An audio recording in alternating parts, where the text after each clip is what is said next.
Hi, this presentation is titled Toward General Principles in Resilience Engineering. The speakers will be David J. Yu and Michael Schoon. David J. Yu is an assistant professor in civil engineering and political science at Purdue University. Michael Schoon is an associate professor at the School of Sustainability at Arizona State University. This presentation is largely based on a paper that they published together with other colleagues in a journal called Risk Analysis. The title of the paper is the same as the presentation title, Toward General Principles for Resilience Engineering. So let's begin. In the last 15 to 20 years, there has been an explosion of resilience research. As you can tell from this number of publications or number of citations per year that have undergone a dramatic growth.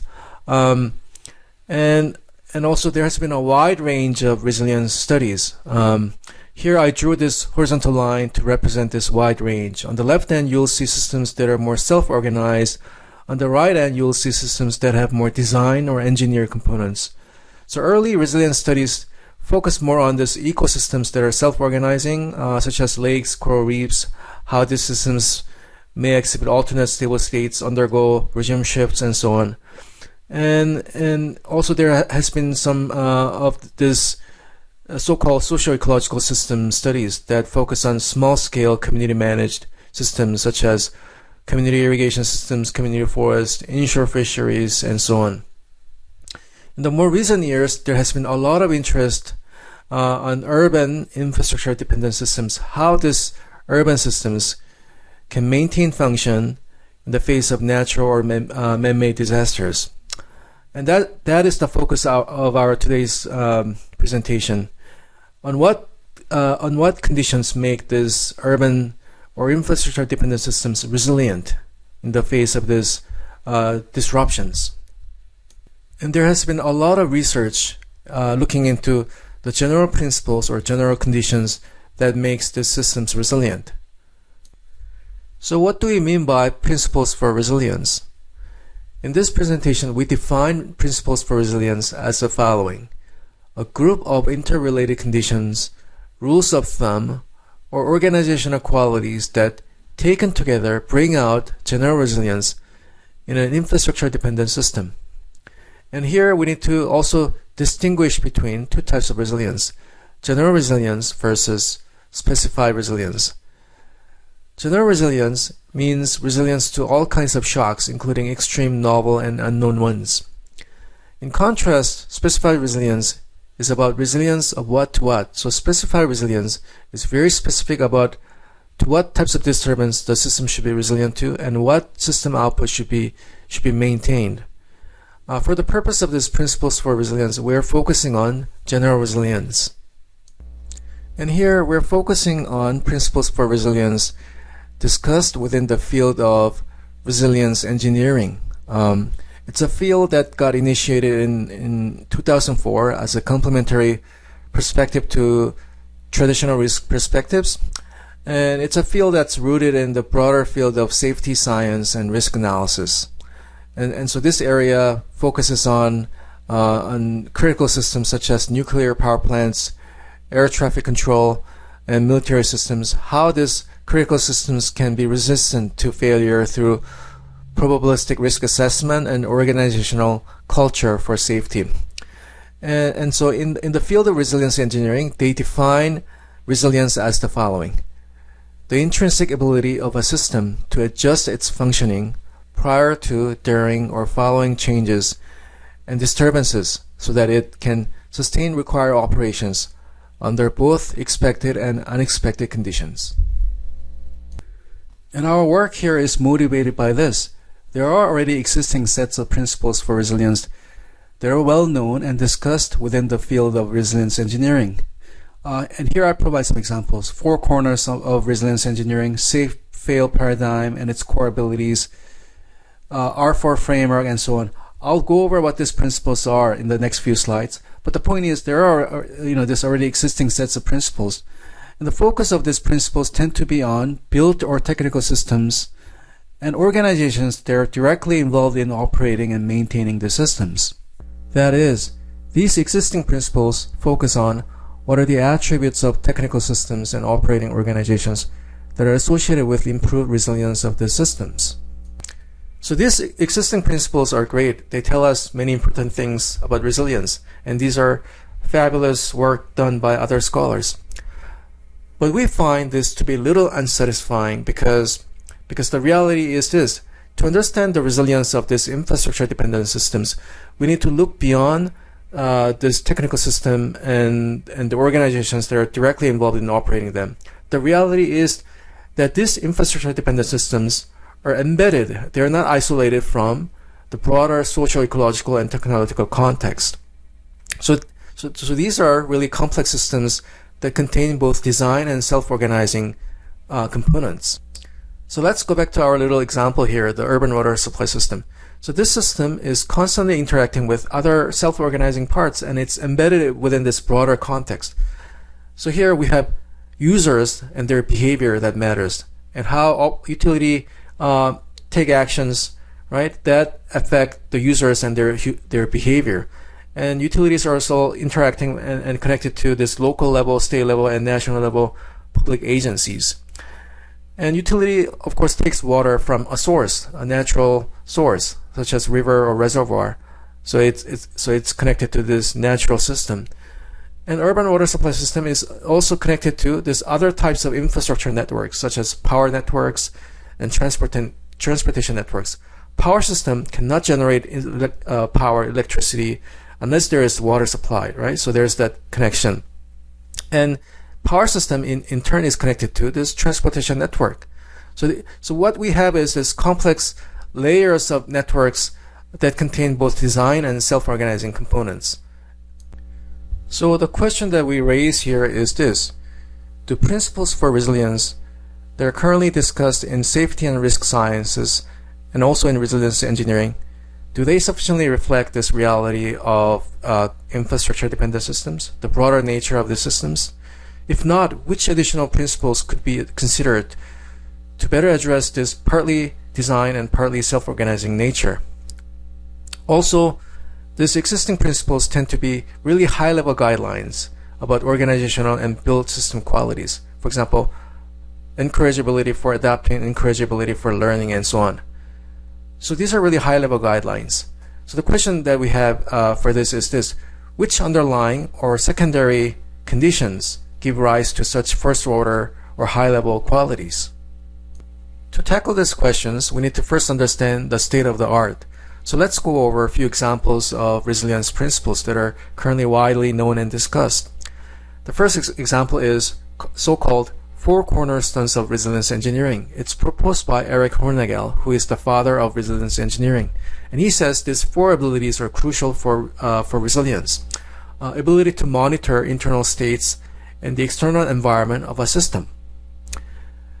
The second is ability to respond to both regular and irregular disruptions using prepared actions as well as adaptive margins. Third, adapt, ability to learn from past experience and adjust monitoring and responses. Fourth is the ability to anticipate so that proactive responses can be made before potential failures occur. So these are really high, as you can see, really high-level guidelines and really generic, that define what a resilient organization should do. Next is the so-called R4 framework proposed by Bruno. And this framework proposes four attributes of physical component and the organization that are associated with resilience. The first attribute is called robustness. So this is about imbuing attributes into physical parts and also organizations such that they can resist or remain insensitive to disturbances. The second attribute is redundancy. So this is about enabling substitutability among components in case of a component failure. So if a component fails, there is another backup component that can replace that function. Third attribute is resourcefulness. So this is ability to diagnose problems and mobilize various resources to deal with them. The fourth attribute is called rapidity. So this is the ability to recover functionality in a timely way. Next, Park et al. In their 2013 paper published in Risk Analysis suggests that safe fail systems, in contrast to fail-safe systems, are characterized by the following four abilities: ability to sense or monitor, ability to anticipate, ability to adopt, and finally ability to learn. And as you can see, these abilities are kind of similar to the four cornerstones of resilience engineering proposed by Eric Hornagel. Next is features of resilient socio-technical systems proposed by Francis and Becerra. And they say that three abilities are crucial for resilience. First is absorptive capacity, and this is ability to resist or remain insensitive to disturbances. So this is like robustness. The second is adaptive capacity, ability to adjust to changing conditions, especially when the system is maximally challenged to the limits of its absorptive capacity. So this is kind of related to the ability to adopt, ability to learn. Third is restorative capacity. So this is ability to recover functionality in a timely way. Again, these three capacities are very general and very high level guideline. And as our last example, I want to share some key traits that define so-called high reliability organizations. And they say that these organizations are defined by this set of attributes: organizational culture for safety and vigilance, attention to design and procedures, having redundancy, minimization of trial and error learning, distributed decision making, and continuous training through simulated exercises. So these existing principles that we just went through they are great. I mean, they tell us crucial points about what makes a system resilient. But as we stated before, we find this to be a little unsatisfying because they tend to be limited to a first order logic. So they really are high level general guidelines. So one might ask, what are supporting or lower level conditions that give rise to such first order conditions? Second, they are kind of limited they have limited focus. They are overly focused on technical system and organizations that are directly involved in building and operating these technical systems. So the knowledge gap that we identified and that we try to address through our paper published this year in Risk Analysis are the following. What supporting or second order conditions may be associated with enhancement of these basic or higher order qualities? Second, what could be relationships among these qualities? So this gap, the second gap is about this. These system qualities or first order conditions do not occur in isolation. They build on other conditions. So they're interrelated. So we wanted to find out how this first order and second order conditions are interrelated and how they collectively give rise to overall system resilience. And the approach that we took to address these gaps is comparative analysis. That is, we conducted a comparative analysis with the body of knowledge from socio-ecological system studies. Why? It's because we found that socio-ecological systems literature has much longer history or much longer standing discussion on principles for resilience in complex self-organizing systems. Also, we found that there has been very little cross-citation or cross-learning between these two fields in terms of principles for resilience. So we found a really good opportunity to learn from socio-ecological system studies and benefit resilience engineering. And we evaluated what SES principles are beneficial for resilience engineering based on what it brings to resilience engineering and how it might benefit the aims of resilience engineering. More specifically, we attempted to build a synthetic understanding on principles for resilience by selecting publications from both fields of research and then compare. And the criteria that we used to select publications, namely articles, reports, or books, are the following. So based on this, we selected a set of publications and then we really did a thorough comparative analysis. And so based on this criteria, we selected 5 publications from the field of resilience engineering. And we found that there are some commonalities or common themes or recurring themes in the principles that are discussed by these 5 papers. And these recurring themes are as follows: reduce sensitivity of system performance to shocks, build reserve capacity in case of failure, adapt to change or be flexible in system, and allow for fast recovery even if system fails, and recognize these complex interconnections or interdependencies in the system, and encourage safety culture in an organization. So these are the recurring themes that we found in the principles that are proposed by these 5 studies. We also selected 5 publications from the field of socio-ecological system studies, and we also found that there are common or recurring themes in the principles that they discuss, and they're as follows. First, maintain diversity in system components or traits, and second, manage connectivity. So build some kind of modularity in system connectedness, maintain openness in how these connected components interact, and so on.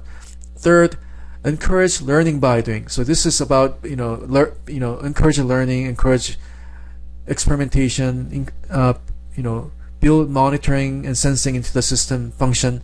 So that's what this is. Fourth, manage for complexity. So understand the inherent complexity or self-organizing dynamics of the system. Fifth, encourage or foster social capital. So build trust, social network, leadership, participation in the system. And lastly, polycentric governance. So this is about building nested governance structures, overlaps in governance structures. So these are the recurring themes that we found. And in the next set of slides, we're going to go into the details of our comparative analysis. Namely, we describe each theme, each common or recurring theme, and then we're going to compare how resilience engineering and socio-ecological systems compare with respect to that theme. Maintenance of diversity is regarded as a key principle or key foundation for building resilience in complex self-organizing systems. And this principle is really emphasized by the socio-ecological systems literature. And 2 types of diversity exist, and they all contribute to resilience in some ways. Response diversity occurs when multiple components of a system have similar or same functions, that is, being functionally redundant. But these components respond differently to a given disturbance. So response diversity provides an insurance effect. That is, even if a component cannot withstand a shock and fails to perform, there are other components that have the same function that can withstand the shock and still allow the overall system to perform.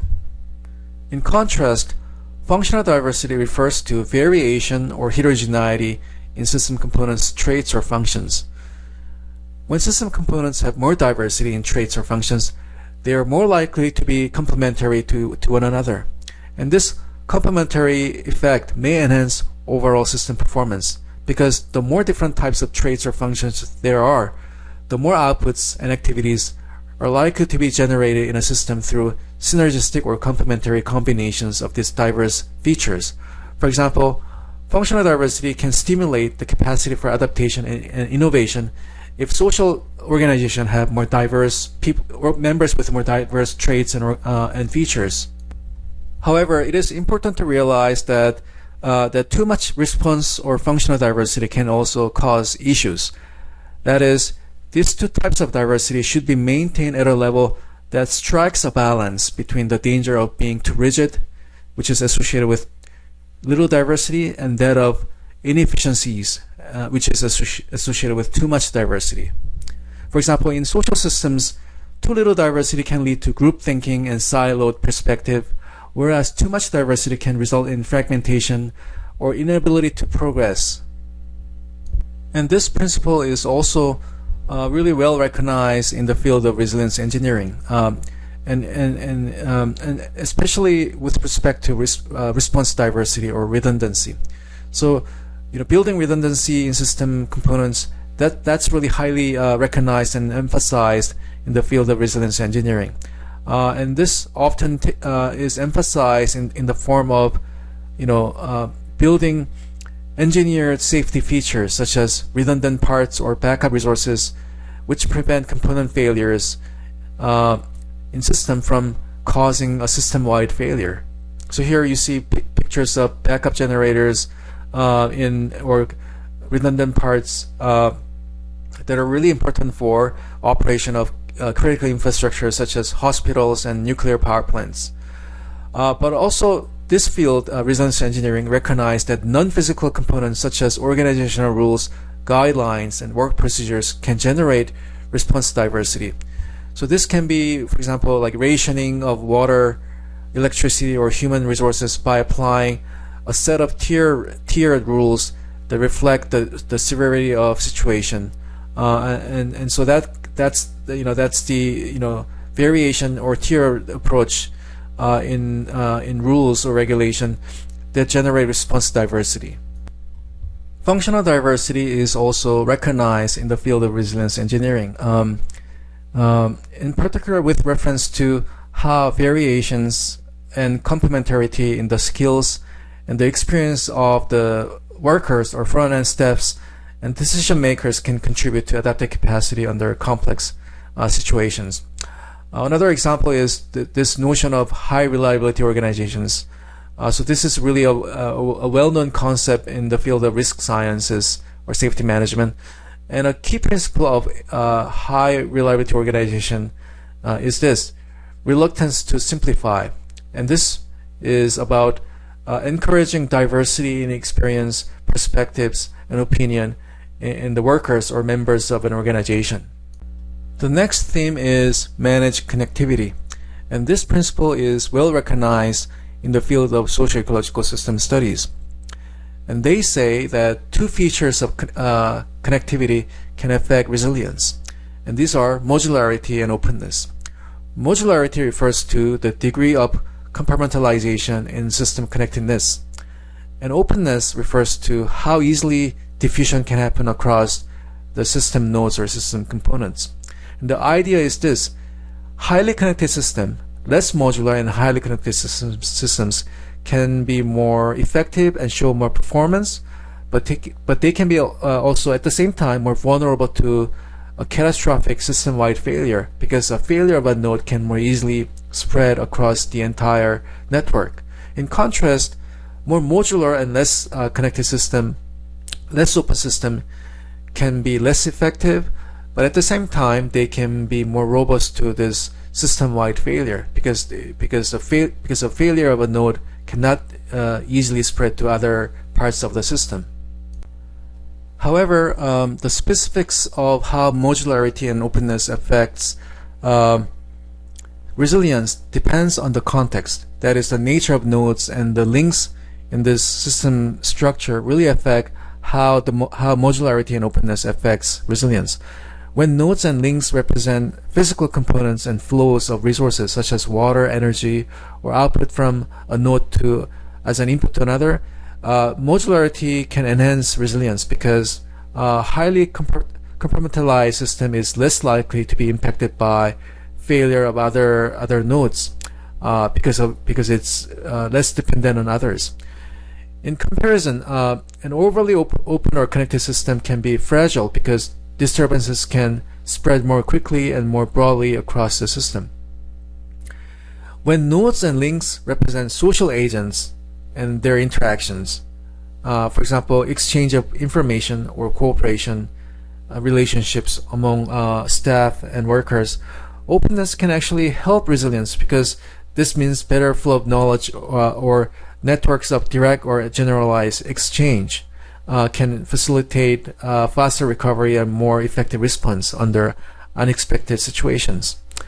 So again, whether modularity and openness affect resilience, it really depends on the context. Another very important idea related to connectivity, that is really emphasized in the socio-ecological systems literature is this notion of achieving the right fit or alignment in socio-ecological networks. So here you see a picture here, and under A you see this dots. So red dots represent social actor or social system, and green dots represent ecological component. And if you see under A on the left side, you see that two ecological components are connected, so they're synced in their dynamics. However, social nodes, social actors that use or interact with these ecological components are not connected, so they're not talking to each other, and this may harm the overall system performance or make the system less resilient. So the way to correct this issue is also make these two social nodes connected, as you see on the right side in the figure next to it. Under subfigure B, you see that on the left side you see that there is a single ecological component, and there are two social actors that are interacting with it, but these social actors are not connected. They're not talking to each other. They are not exchanging information, and this may again cause some inefficiencies or some vulnerable outcomes. And the way to correct or achieve the right fit is make these two social actors also connected, talk to each other, exchange information, such that they can more effectively manage this ecological component and manage the system in a way that's more resilient. And this theme, managed connectivity, is also recognized in the field of resilience engineering, mainly in the context of cascading failures in coupled infrastructure networks. So, for example, how a failure in a power node in a power network spread and cause system-wide failure in power networks, and how this can spread to failure in water networks and transportation networks, and so on. So there has been a lot of studies that focus on this topic. And the topic of achieving right fit or alignment between social organizations and infrastructure networks, this is certainly discussed and noted in the field of resilience engineering, but not to a wider degree. So we could not really find a lot of studies that touch on this topic. A notable exception is this paper by Cedergren. And in this paper they talk about how railroad system and accidents that it faces and its recovery may face difficulties because of lack of coordination among social actors, because of the way how the social systems are structured. The next theme is encourage learning, and this theme is again widely recognized in socio-ecological system studies. And encourage learning is emphasized because it's a way to deal with uncertainty. Through constant learning and probing of the system boundaries of its operation, one can learn and deal with uncertainty. So there has been a lot of learning-focused management approaches that are proposed and practiced in the field of socio-ecological systems resilience studies, such as adaptive management, adaptive co-management, and adaptive governance. And this adaptive management or adaptive co-management, the basic idea of all these approaches are based on this feedback process. So an organization manages some system, and they don't know what's going to happen. They face uncertainty, so they do some kind of a small scale management experiment to see how it responds. So they do some experiment, they see an outcome, so they're probing the boundary of system operation, and they monitor that and they learn from that, and then they revise their next management experiment to adaptively manage the system. So this is the key processes of adaptive management: experimentation, monitoring, and learning. In the field of socio-ecological system studies, also talk about this, more nuanced aspects of learning. For example, they distinguish between individual learning and social learning. Individual learning occurs when learning is obtained by an individual, but social learning, in contrast, occurs when learning occurs through social interaction. So people learn from interacting with other people, and this learning is obtained and maintained at a societal or group level. So So they say that social learning is crucial for resilience. And they also distinguish between single loop and double loop learning. So single loop learning is learning that that occurs at the level that adjusts specific actions or strategies without changing assumptions or goals. And double loop learning is a kind of learning that leads to updating or revision of underlying assumptions or goals. And they say systems. There's a paper that says that argues that systems that can undergo double loop learning can be more resilient in the face of unexpected situations. And this theme, encouraging learning, is also strongly recognized in the field of resilience engineering. For example, in high reliability organization concept, they really emphasize a learning organization. And if you recall all these existing principles for resilience engineering, they all touch on some aspect of learning. And also this concept of moving from fail-safe system to safe-fail system, and designing organizations and systems for safe-fail. This is also about learning. In this picture here, you see a place called Indian Benwash in Scottsdale, Arizona. And this is a park. And there's this ponds, and this is this is an example of safe-to-fail resilient infrastructure. The wash is a multifunctional. It offers habitat for plants, animals, as well as recreational areas for public use. But also at the same time, this wash is designed to flood and sustain damage during heavy rains, instead of this flooding happening in nearby neighborhoods. So this allows people to realize, the residents in this area to realize that they live in an area that's vulnerable to flooding. So this is an example of this design for learning. The next theme is manage for complexity, and this principle is strongly recognized in the field of socio-ecological system studies. And more specifically, the features of complexity in socio-ecological systems that are noted and emphasized are as follows: presence of alternate stable states and potential for critical transition or regime shifts between these alternate stable states, multi-level and multi-scale interactions, and trade-offs in resilience and power law scaling behavior. And this principle is emphasized because it is argued that the lack of appreciation or awareness among decision makers of this complexity features is often the reason why management attempts are made to tightly regulate socio-ecological systems under idealistic or unrealistic assumptions, and so this causes gradual loss of resilience. And so here are some illustrations of these complexity features. So in ecosystem, we all know that they may exhibit alternate stable states. So here we see two lakes next to each other. One lake is clear, the other lake is murky or eutrophic. So under same condition, practically under same condition, this lake ecosystem can exhibit two stable states. And a system can flip to one state to the other state, rather in a non-linear or sudden way, and this is called critical transition or regime shift. The next feature is trade-offs in resilience.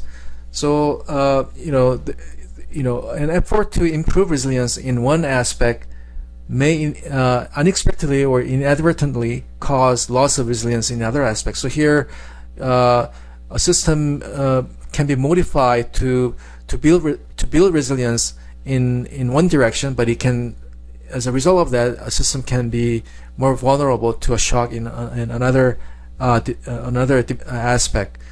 So this aspect of potential trade-offs in resilience is an important concept that should be recognized. Another important aspect is this presence of interactions across multiple scales and levels. So scale is some analytical unit, whether it's spatial, temporal, jurisdictional, or institutional. And level is different different levels of analysis within each of these scales. So typically, in infrastructure dependent system, focus of operation and management may be at a particular level across these different scales. So at a particular landscape level, daily and time scale, local jurisdiction level, and operating rules.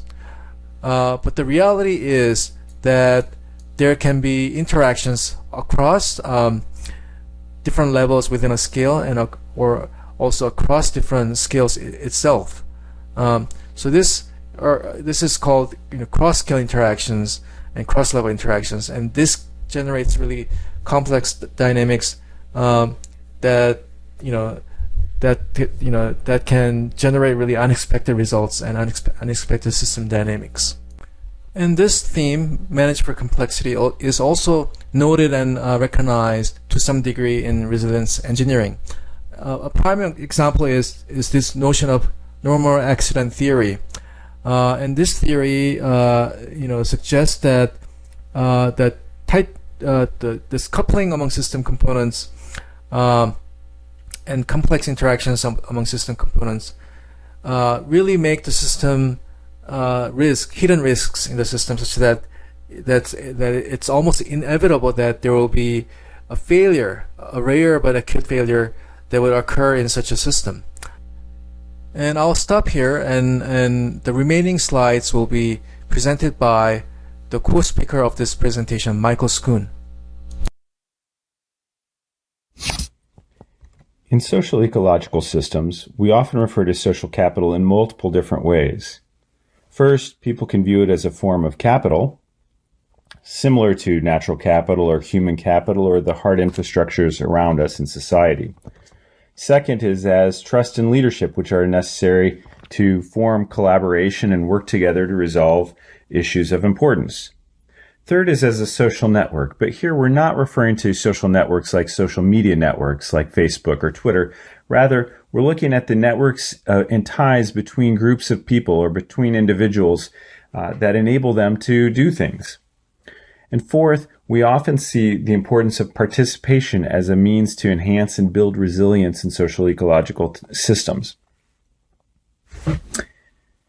Social capital is encompassed in an ability to solve collective action problems. What we mean by collective action problems are problems in which the challenge goes beyond the means of resolving it of one person or one individual or one organization. Instead, it requires groups of people working together to resolve this collectively through collaboration.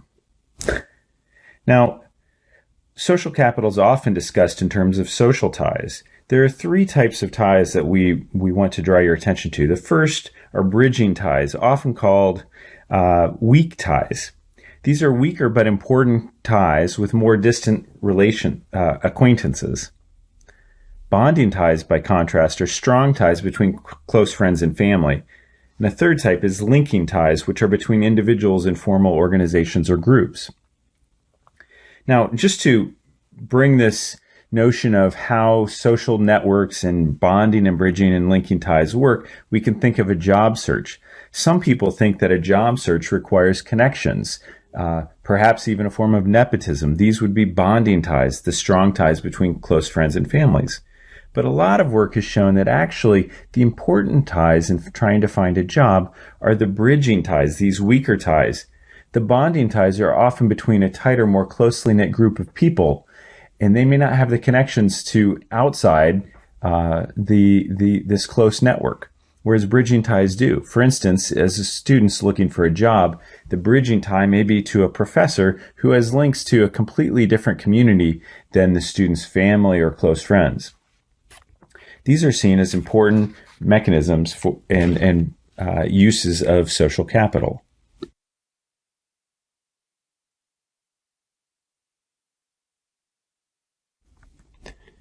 Social capital is also a key mechanism to leveraging the power of our social relationships. For instance, trust in leadership, the trust between groups, between people in a group, reduce the cost of working together, the costs of resolving these collective action dilemmas that I mentioned a moment earlier. Third, it's also an enabler of many of the other resilience enhancing principles that we've been talking about previously or that we'll talk about shortly. In particular, there are strong links between social capital and diversity and connectivity. It allows for diversity in decision making through greater participation and broader participation. We also see a diversity in participants and people that are willing to work together to craft new decisions. It also builds connectivity, which may require bridging and linking relationships. Additionally, experimentation and learning by doing and adaptive management approaches to learning all require trust between people, especially when things may not work exactly the way we want them to the first time. And as we'll talk about in just a moment, polycentricity, or a form of governance, is also contingent on social capital and relies and draws heavily on the relationships and the trust between groups of people.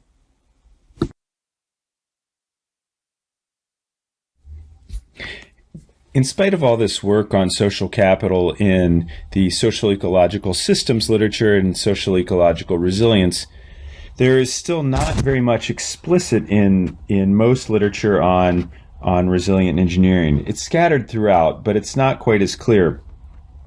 There are examples, for instance, of the importance of trust and leadership, as in the works of Aldrich or Costella et al.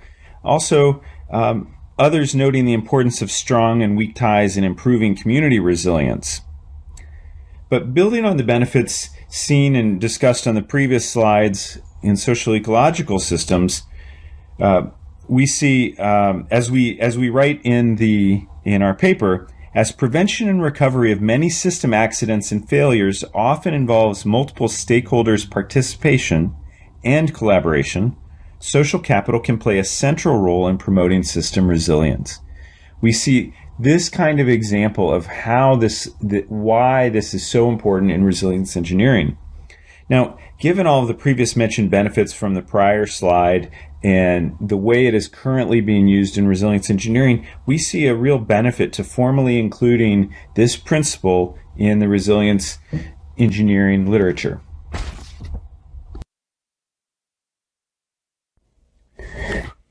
The next resilience-enhancing principle that I'd like to talk about is polycentricity, or polycentric governance. Now, this phrase may be new to many of our viewers, so let me just begin with the definition, what we're talking about. Polycentricity is the concept that there are multiple centers of decision-making power that operate semi-independently across multiple levels or scales. These are connected horizontally and vertically, so you can have across scales within a U.S. federal system. For instance, you can have federal, state, and local levels of government. Here in Phoenix, where I live, we have multiple, at a single scale within the municipality, we have multiple water boards which make their own decisions but coordinate these decisions across boundaries with other water-making decision-making bodies. This is the idea of polycentricity that we're talking about. One of the benefits from polycentric governance, rather than a very top-down or a fully decentralized system, is that there's this notion of fit. So this allows us to match the scale of the governance to the scale of the problem. It also allows for redundancy in cases of experimentation and failure. For instance, think in the 90s when there was welfare reform going on at the state level across the United States. We had places like Wisconsin experimenting with different forms of welfare systems that could then be tried, and advancements can then propagate through the system, while failures can be supported by the federal government or by the other states to pick up the burden. So what are the benefits of polycentricity? Well, first, polycentricity or polycentric governance is often seen as an enabler of many of the core principles for enhancing resilience. Let's step through some of these. First, It often allows for, facilitates experimentation and learning because there are multiple decision-making bodies that are trying different approaches to problem solving. And at the same time, it provides for a capacity of recovery, as I mentioned on the previous slide. So if there is a failure, the broader or higher scales can help to pick up or support the failed lower levels of governance. At the same time, this experimentation can often lead to a revolt in changing the higher scales through success. Polycentric governance also allows for response diversity because there are different responses to similar problems, and one can learn from another through a form of peer influence. Third, it provides a mechanism of modularity because these are semi-connected. They're modular in structure, but an increasing decision-making connectivity as one group can learn from another. And finally, this may be seen as building social capital through working together between different decision-making bodies at a single scale or across scales as well.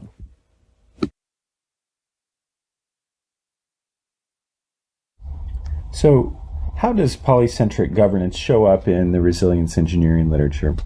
Well, it's similar to the notion of polycentric control architecture and infrastructure, for instance.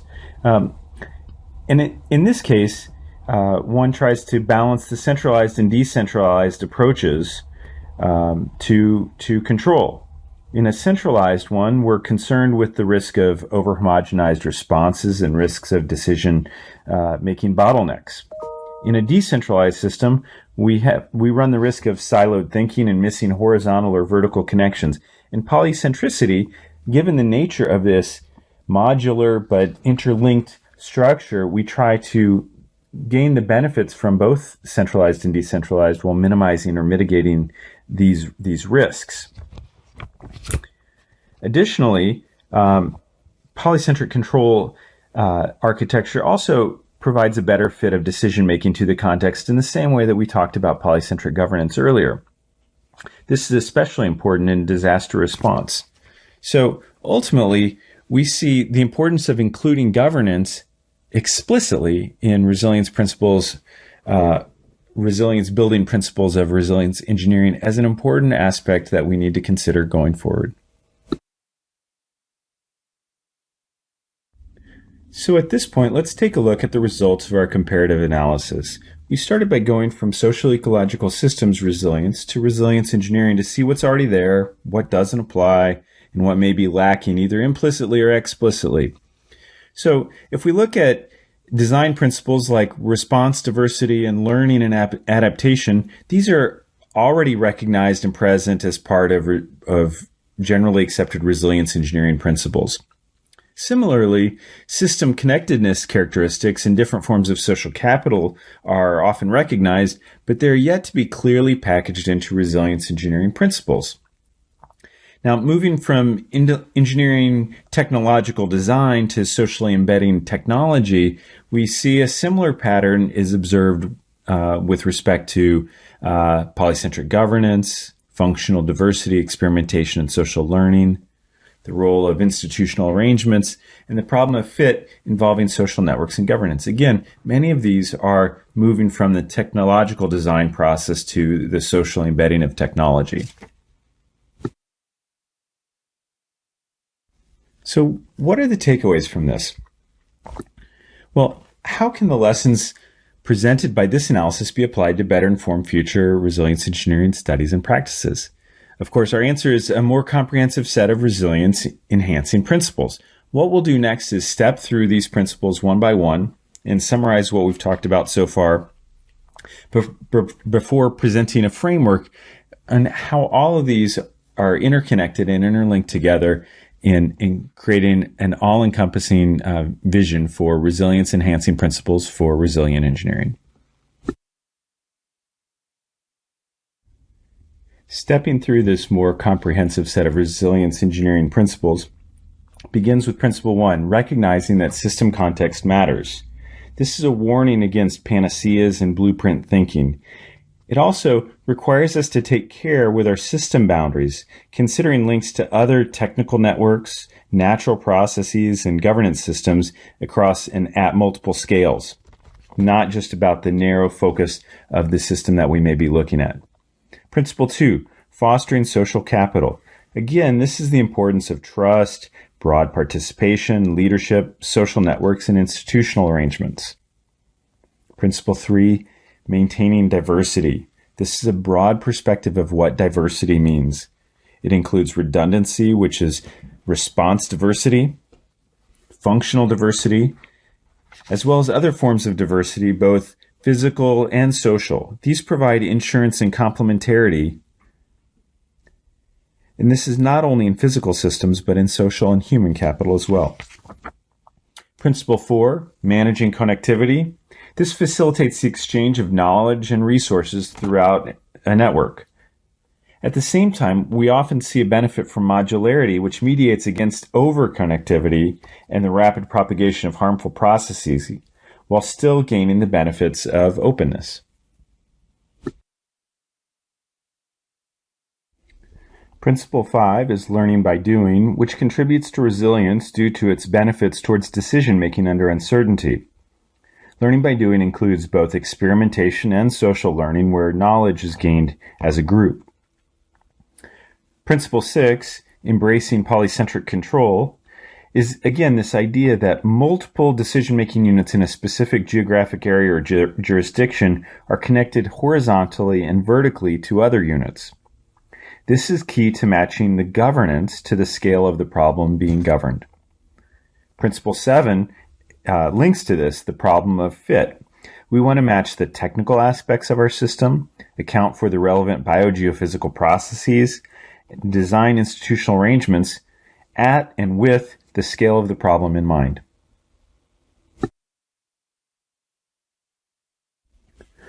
Finally, for our 8th principle, managing for complexity, we want to acknowledge the complex adaptive system nature of an infrastructure-dependent system being governed. We look at this in 3 parts. The first, considering multiple scales and levels and their linkages. This is both spatially and temporally, so we can envision thinking about the short-term versus long-term impacts and decision impacts of our decision-making.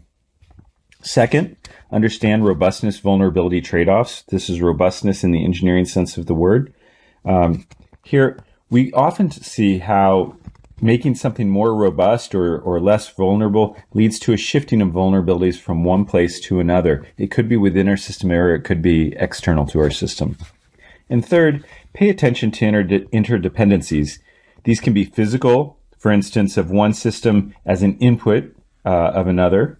The output of one is the input to another. Or it could be geographic, that two aspects of our system are co-located.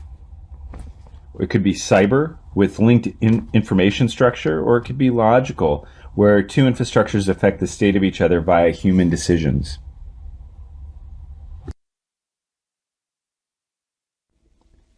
Putting everything together, we want to emphasize that these principles are not to be pursued in isolation. It doesn't help to build up one of the 8 previous principles that we've identified. Rather, they are all connected.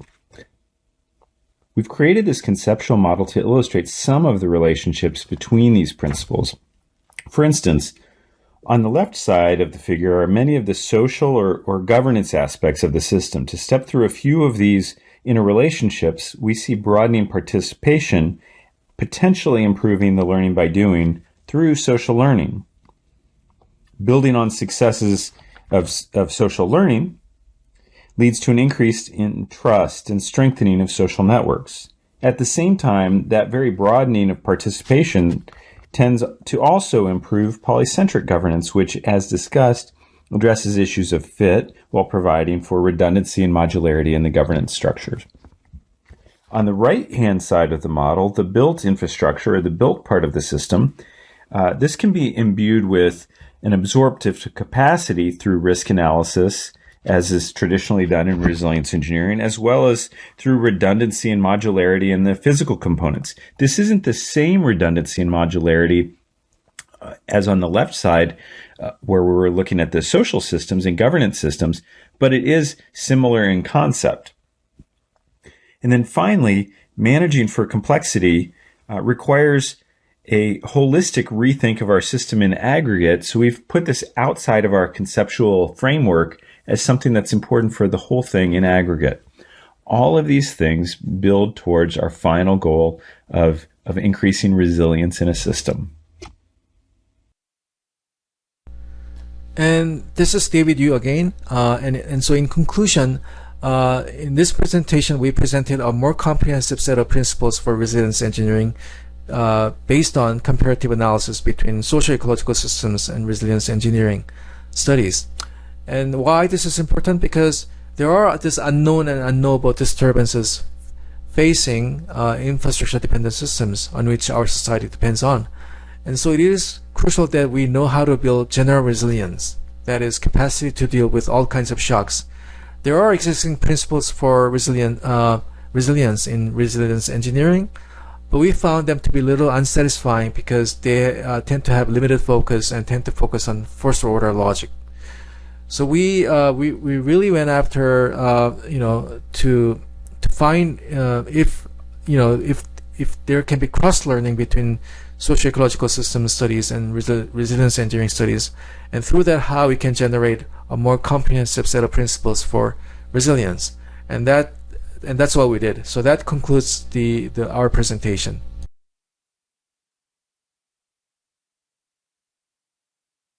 All right, Mr. Chairman, thank you very much for the opportunity here. My name's Lindsay Robertson. I've put up a little bit of an introduction here, not much. And there will be a couple of holiday snaps as we go through. I've got to advertise New Zealand somehow. I'm a mechanical engineer by profession, and that tendency will come through as we go through the presentation. I've titled the presentation Design Principles for Reduced Exposure Systems Contributing to Long-Term Resilience. And the title is chosen intentionally. There's a lot of emphasis on disaster management and natural disasters, but I want to focus on technological systems that are becoming increasingly important. I have got 5 sections in the presentation. I'll actually spell out or expand the concept of technological dependence a bit to start with. And I want to spend a little bit of time moving or suggesting a move from a risk and hazard-based focus to a what I call a systems focus. I want to introduce, and it will be fairly briefly, the concept of a systems exposure. There's one example there that I'll present. It is only one. And then towards the end, I want to spend perhaps a little bit of more time looking at approaches and options for a lower technological exposure society.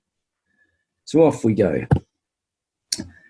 Currently about 50% of the world's population live in urban areas, and that's projected to rise to 75%. And the population, the increase in population of the globe, of course, is well known as well. Urban high-density dwelling particularly contributes to technological dependence. And although rural dwellers certainly do have technological dependencies, they perhaps have a few more options than some of the higher density urban dwellers.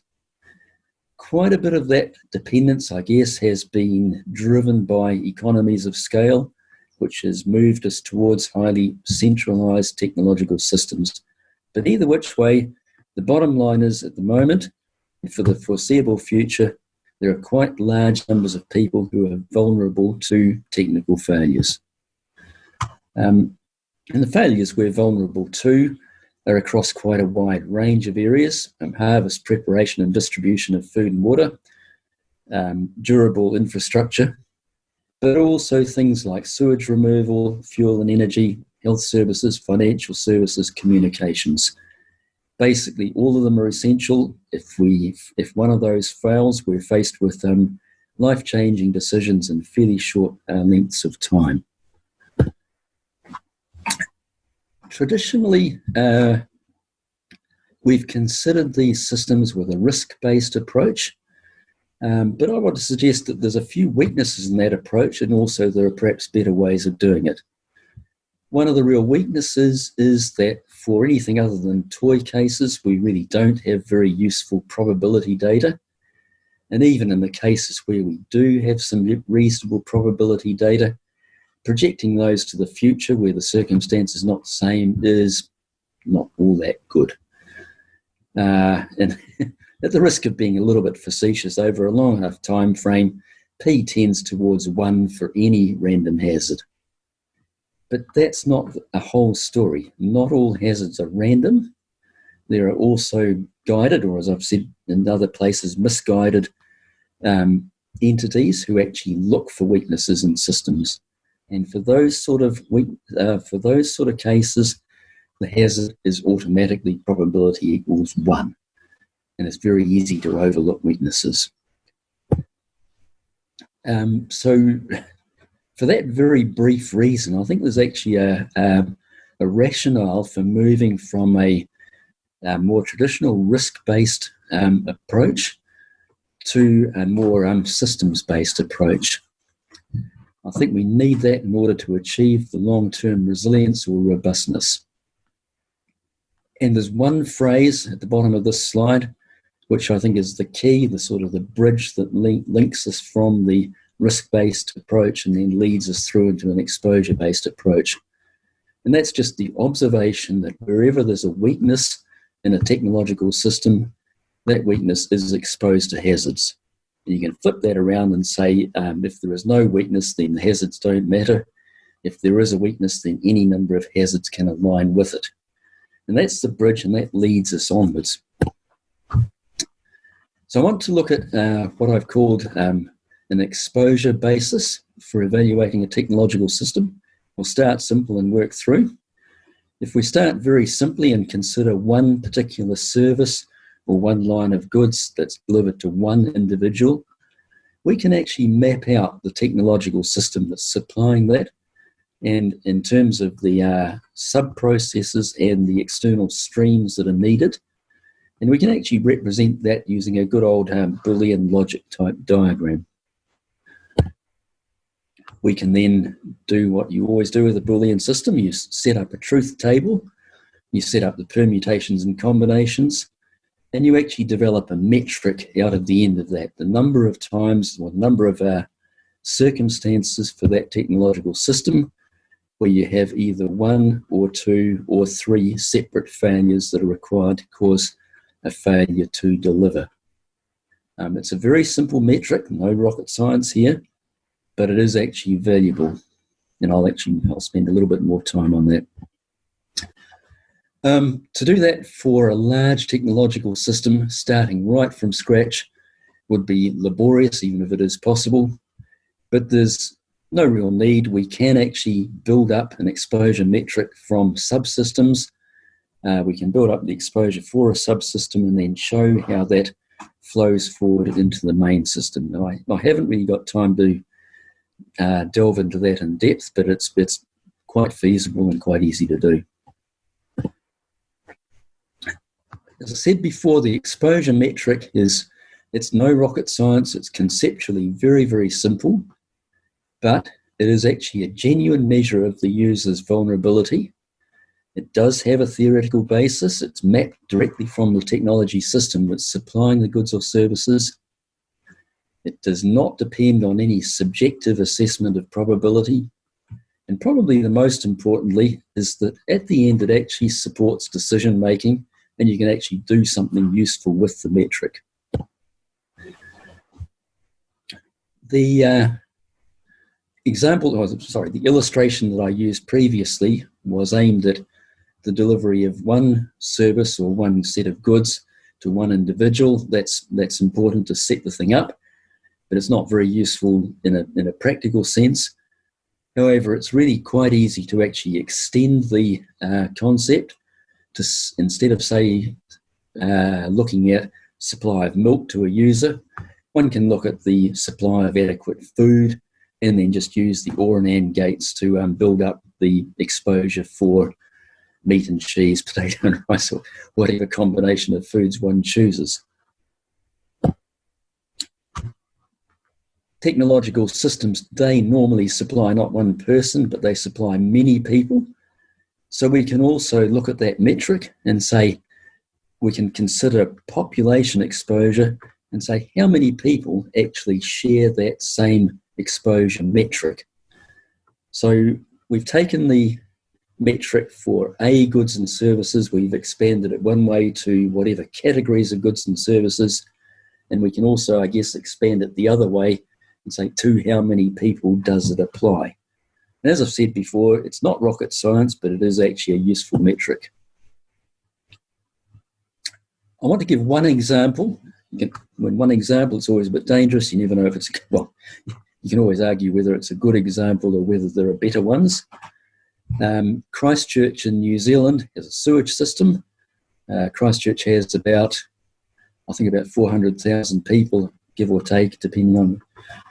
So it's fairly typical of cities of that size. It has a, if I'm showing my mouse correctly, it has a large network of gravity-fed sewage collection pipes and systems, some pump stations, and then a centralised sewage treatment facility, and then at the end of that, discharge of clean water to waterways and discharge of sludge to landfill. And that's pretty common across cities of that size. Absolutely essential service. If you're living in an apartment and there is no sewage service, you've got to make some changes in lifestyle very quickly. Christchurch had a couple of quite large earthquakes, completely unexpected, a while ago. And they really brought to the fore the exposure of that technological system. And as an example of that, or an illustration of that exposure, if you look at the picture on the left-hand side, a long time after that quake, here were some of the streets in Christchurch that still had portaloos on the streets because the sewage pipework was cracked to bilio in not one place, but hundreds, if not thousands of places. So apart from the convenience aspect, you also had health warnings because there was uncertainty about where leakage of sewage was going to. So it was a long-term major problem. Other cities in New Zealand are also, I think most cities in New Zealand are prone to earthquakes. So they've learned from, or started to learn from Christchurch's experience, and they've considered what are low exposure, more robust systems. One of the ones that's being considered is simply household composting toilets. I want to do a bit of a pause at that point, though, and make say something, make a very point very strongly. This presentation, I am not heading down towards some sort of Luddite nirvana, and nor am I heading for some apocalyptic prepper type mindset. Some of the solutions to high exposure may actually be quite high tech. I'm definitely not heading down a necessarily low tech approach. But the difference between a high exposure system where a whole lot of people are very dependent and are very vulnerable to a system where they're inherently less vulnerable is very important. I've used the sewage as an example. There are plenty of other examples that I could have picked. High voltage power lines, large bespoke transformers, which may take months to make, to order, undersea fibre optic cables, and a little diagram of them over on the side there. Centralised fuel refining. Many countries only have one or maybe two refineries. And financial transaction systems, which tend to be almost ubiquitous and serve everybody. In my view, long-term resilience actually needs to consider all of those types of systems. I've done a reasonable amount of research in this area, and there's a few sort of observations that I've tried to pull together. One is that there are some distinct categories of exposure, technological exposure, and I've actually split them into two slides. one of them called the obvious ones and one of them called the not quite so obvious ones. The very obvious ones are scarce initial resources, complex unit operations, lack of buffering, single points of failure. And those are fairly self-explanatory, don't need any further effort. Very important categories of technological exposure, though. Some of them are actually not quite so obvious. Contributory systems is one that I want to spend a little bit of time on. And I can best explain that by using an example. If one considers a control system that has some inputs and an output, and somebody decides at a point in the track to say, okay, we were going to configure this control system so it depends upon an input from the net. And at that point, the control system that had a certain technological exposure, which we could have calculated, has actually acquired all of the exposure associated with the net upon which it's become dependent. And so it's very, very easy by a simple design decision to actually quite inadvertently increase the technological exposure of a system by adding a contributory system. Secondly, highly centralized processes. There's a very strong tendency for processes to become centralized. Economies of scale and various other factors drive us towards those. We've seen, I could quote multiple examples of that, but they tend to end up affecting a large number of people, so making large increases in population exposure. And I think I'm running out of time. I'll leave the last one for people to look at the handout. Apart from the categories of technological exposure, there's also some particular fields that are highly exposed. The scarce resource dependence I've mentioned already, complex components, complex artificial substances, finance, communications, and energy are ones that are particularly to the fore. And again, this is not rocket science. We can work this out, but it needs to be articulated, it needs to be codified, it needs to be spelled out.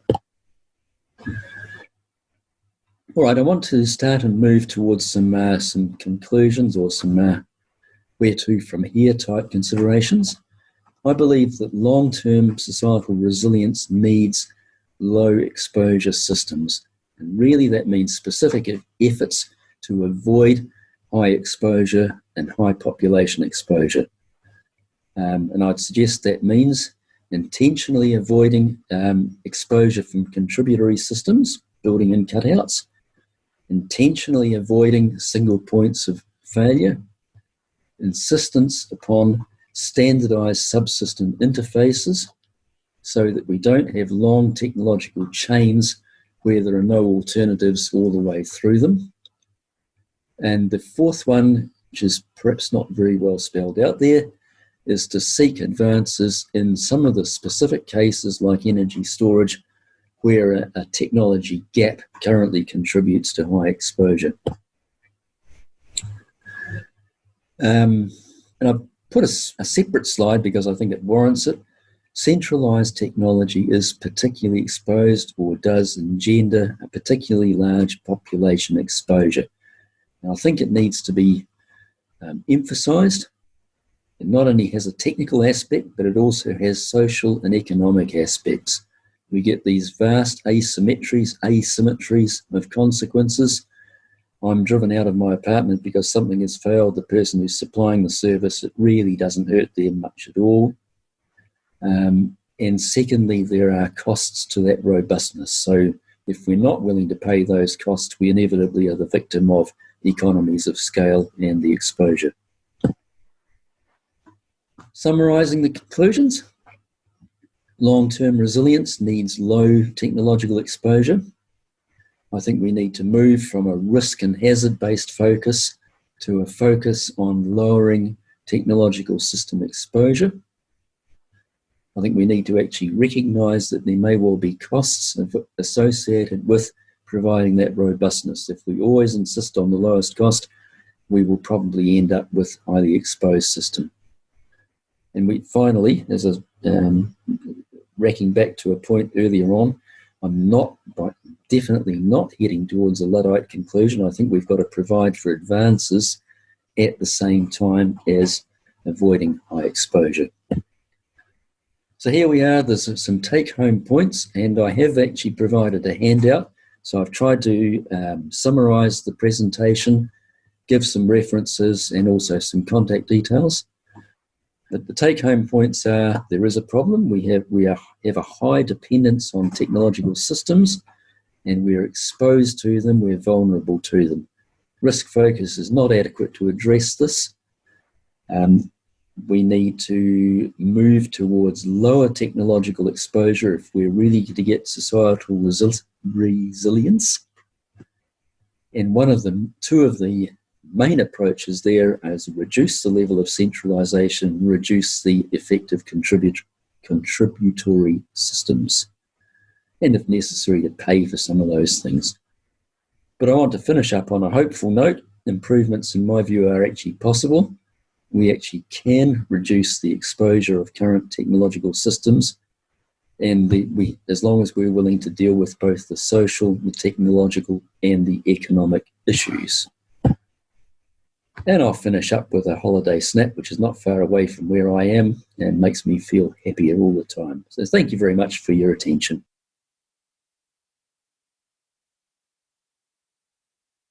Hello, my name is Brian Jenkins. I'm an adjunct professor at the University of Adelaide and was Chief Executive of Environment Canterbury, which was responsible for the Te Waihora Lake Ellesmere case study that is the subject of this presentation on resilience considerations related to water management. Te Waihora Lake Ellesmere is a degraded lake, but still has high ecological, cultural, and social values. However, the traditional effects-based approach failed to address the water management issues that were at sustainability limits. A new paradigm was developed based on nested adaptive systems approach with collaborative governance to deliver sustainable outcomes. A key component of this paradigm is the resilience analysis of failure pathways for the issues facing the lake. The presentation concludes with analysis of where resilience analysis is needed. The lake is a large, shallow and brackish lake. Geomorphologically, it is a Waituna-type lagoon, which is a coastal lagoon impounded by sediments that have formed a barrier from longshore drift. In terms of water quality, it is hypertrophic, with elevated levels of nitrogen and phosphorus. Culturally, it has high significance to Maori, who call it Te Kete Ika a Rakahatu, the fish basket of Rakahatu. The lake is an important fishery, not only for native species such as flounder and introduced species such as brown trout, but also cultural species such as short-fin and long-fin eels. It is also a habitat of international significance for migratory waders and is recognised by the IUCN. The lake has been subject to multiple disturbances in the past. Pollen and sediment analyses show that the lake shifted from oligotrophic to eutrophic when the catchment was cleared for agriculture 150 years ago. Artificial openings to the lake have been made since the 1870s to lower the lake level, to create farmland and control flooding. The lake's macrophyte beds began to decline from 1920, and there was a shift from a macrophyte lake to a phytoplankton lake after a major storm in 1968, which uprooted most of the rupia plants. With the lower lake levels from lake openings, there is a wind and wave resuspension of sediment, reducing water clarity. The lake is light limited. Most recently, there has been a major expansion of dairying in the catchment with increased irrigation and increased nitrogen load. Despite these disturbances and degradation, the lake still has high values. It is important to Tangana Whenua, the indigenous Maori, as a food source, Mahinga Kai, a life force, Maori, of prestige, Mana, and community settlement, the Marae. It is important for wildlife, and in particular migratory birds and several threatened species. It has value as a commercial, recreation, and cultural fishery. Both the lake margins and the catchment are highly productive agricultural areas. It is significant for recreation, including fishing, hunting, bird watching, and boating. The lake has community significance both culturally and historically. It also has landscape significance with dramatic viewsheds. A major study was undertaken of the lake and its catchment in the 1990s using a multi-criterion analysis for lake management. An analysis was made of the effects associated with each value and management measures proposed to mitigate adverse effects. However, the evaluation of management options showed a mixture of beneficial and detrimental effects on other values. Without a clear pathway forward for lake management, no action was taken. We look at the approval process for new projects for further catchment intensification, such as converting dryland farms to irrigated dairying. These were subject to New Zealand's version of environmental impact assessment under the Resource Management Act. Despite council advice of cumulative water quality and water availability impacts beyond sustainability limits, hearing commissioners and Environment Court judges considered projects and impacts to be less than minor and approved further intensification. The legislation was interpreted as an overall balancing approach between resource use and environmental impact, which provided a basis for further resource use subject to environmental mitigation. An alternative process was needed if ongoing degradation of the lake was to be addressed. This alternative process involved a nested adaptive systems approach coupled with collaborative governance.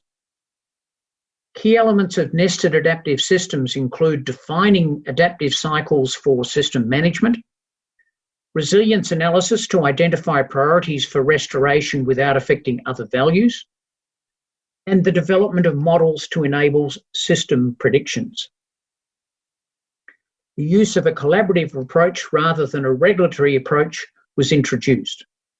This involved collaboration of statutory agencies, Ngāi Tahu, which is the relevant Maori tribe, and a community trust to coordinate and avoid conflict in lake management. It also involved biennial reporting to public symposia and an agreed restoration program, Whakahora Te Waihora. There was also a water management strategy for the Canterbury region with a zone committee of the community, Maori and local authorities for implementation of the strategy at the catchment scale. The adaptive cycle provided the basis for the failure pathway analysis. Issues are interpreted as adaptive cycles involving 4 phases. The first is the exploitation phase involving the use of resources.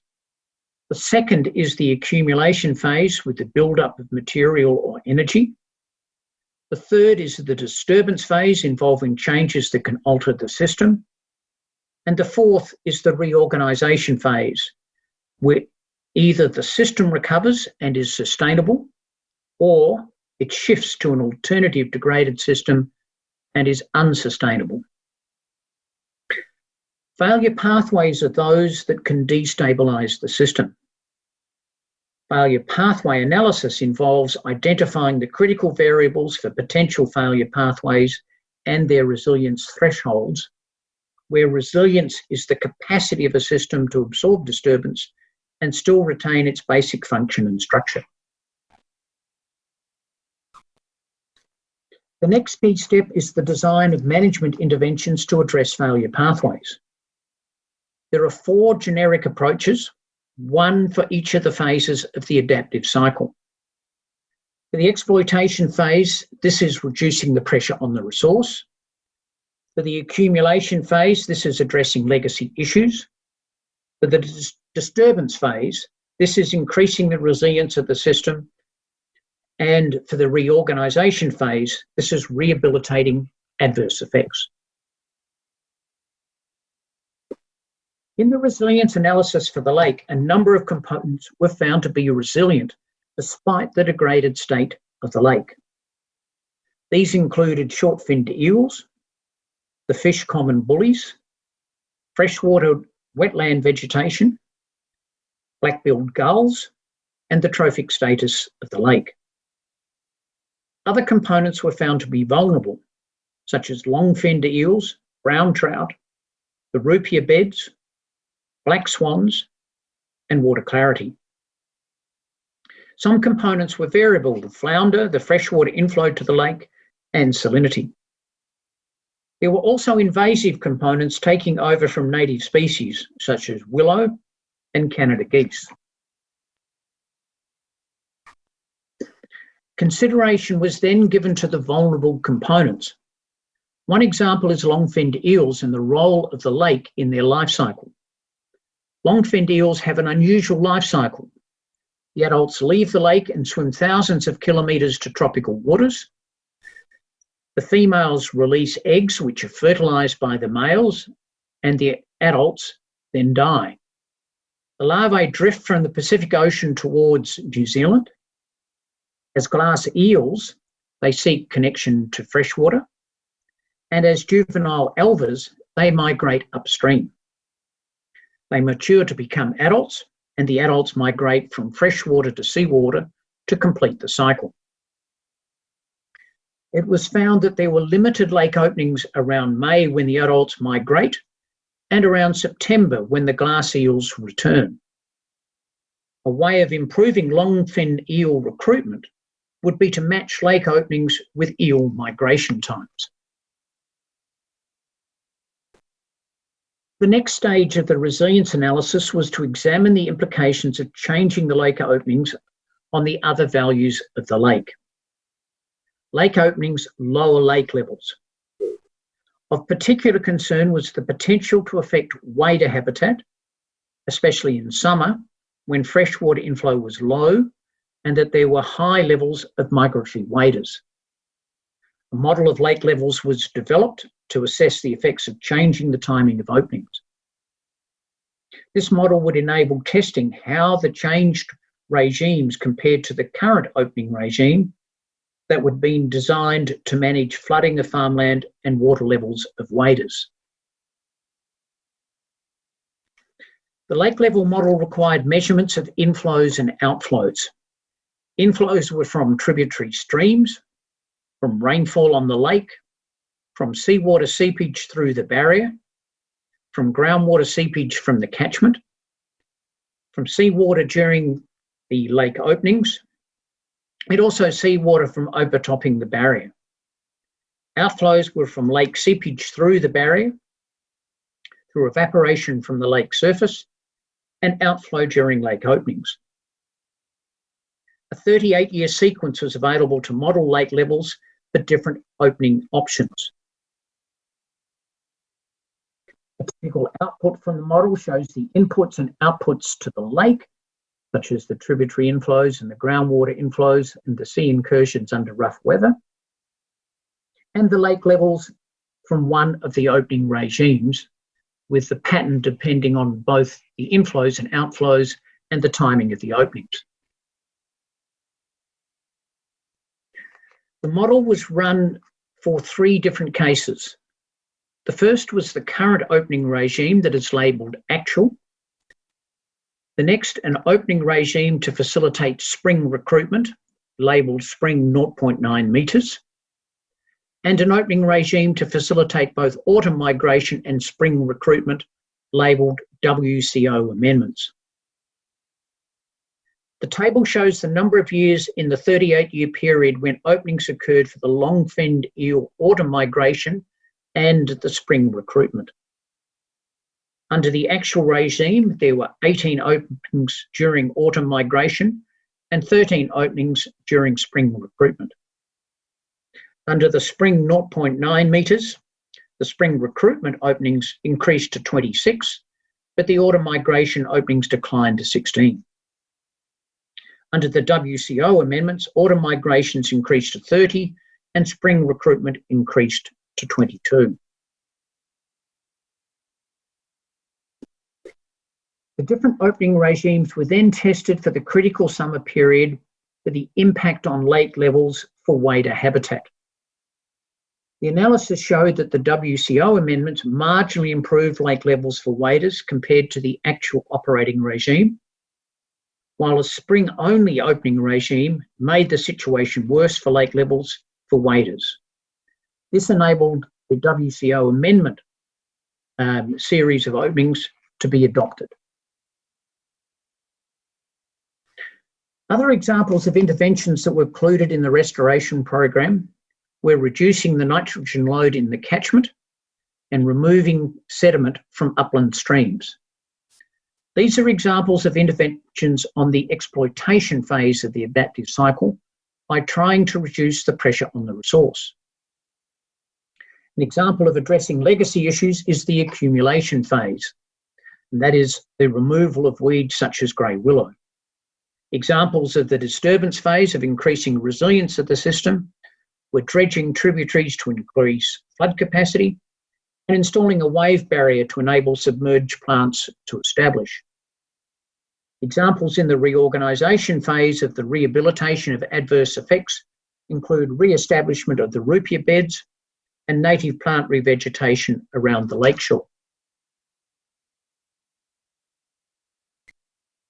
The example of Te Waihora Lake Ellesmere shows the problem facing impact assessment when environmental limits have been exceeded. Impact assessment provides a suitable framework when the environmental baseline is within environmental limits and the incremental impact of development proposals does not lead to environmental limits being exceeded. However, when the existing condition exceeds environmental limits, further development will only exacerbate degradation. What is needed are interventions to address the damage that has already occurred. That is recovery assessment rather than impact assessment. One can consider the role of impact assessment and recovery assessment in the context of the phases of the adaptive cycle. Impact assessment relates to the exploitation phase. However, when disturbances to the system exceed environmental limits, impact assessment of further development proposals is insufficient to achieve system sustainability. There is a need for recovery assessment, which introduces proactive interventions in order to achieve system sustainability. In conclusion, there are situations where resilience analysis is needed. These are when environmental systems are operating beyond sustainability limits, when there are complex environmental systems with interacting components, when system modelling is needed to analyse the interactions, when vulnerability provides the basis for prioritising impacts on different values, when individual projects are making small contributions to degraded catchments, that is in cumulative impact assessment, and when system recovery is required to achieve sustainability because there is no capacity for further impacts. Thank you.